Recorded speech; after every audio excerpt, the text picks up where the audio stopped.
চলে আসছি পরবর্তী খবরে। আর্থিক প্রতারণার অভিযোগে ফের আরেক তৃণমূল নেতা গ্রেপ্তার।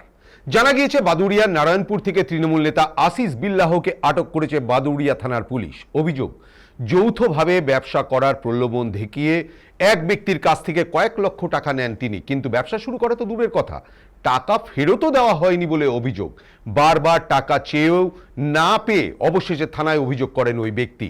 এরপরেই সেই অভিযোগের ভিত্তিতেই গ্রেপ্তার হন আশিক বিল্লাহ। গ্রেপ্তারির পর তাকে বসিরহাট মহকুমা আদালতে পেশ করা হয়।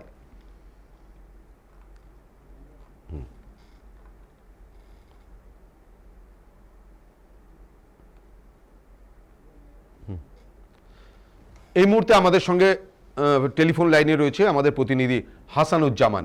হাসানুজ্জামান, তোমার কাছে একটাই প্রশ্ন, যে একের পর এই যে তৃণমূল নেতা যারা গ্রেপ্তার হচ্ছেন বা তাদের বিরুদ্ধে যে সমস্ত অভিযোগ উঠছে, যেগুলো যখন তৃণমূল সরকার ছিল সেই সময় এই অভিযোগগুলো ওঠেনি, এই অভিযোগগুলো এখন যে বারবার করে বিভিন্ন তৃণমূল নেতার বিরুদ্ধে উঠছে, এর বাস্তবতা কতটা? সবটাই কি সঠিক নাকি রাজনৈতিক উদ্দেশ্য প্রণোদিত? কি মনে হয়? হ্যাঁ দেখো, একেবারেই তোমাকে বলে রাখি, ইতিমধ্যে কিন্তু রাজ্যে পালাবদল হয়েছে, আর পালাবদলের পরেই কিন্তু রাজ্যের বিভিন্ন প্রান্ত থেকে বিভিন্ন অভিযোগে কিন্তু তৃণমূলের যেসব নেতারা রয়েছেন তারা কিন্তু গ্রেপ্তার হচ্ছেন। আর এবার কিন্তু গ্রেপ্তার হয়েছে বসিরহাটের বাদুড়িয়া এলাকায় একেবারে কালীঘাটপন্থী তৃণমূল নেতা বলে পরিচিত আশিক বিল্লাহ। তিনি কিন্তু রাজ্য তৃণমূলের সংখ্যালঘু সেলের সাধারণ সম্পাদক ছিলেন। তিনি কিন্তু আর্থিক প্রতারণার মামলায় কিন্তু গ্রেপ্তার হয়েছেন বাদুড়িয়া থানা পুলিশের হাতে।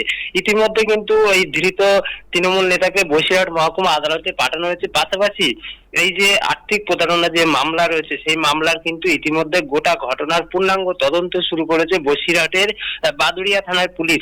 তার বিরুদ্ধে কিন্তু একাধিক আর্থিক প্রতারণার মামলা রয়েছে, আর সেই মামলার অভিযোগ পেতেই কিন্তু একেবারে বাদুড়িয়া থানার পুলিশ তাকে গ্রেপ্তার করেছে। আর এই নিয়ে কিন্তু একেবারে রীতিমতো চাঞ্চল্য ছড়িয়েছে বসিরহাটের বাদুড়িয়ায়।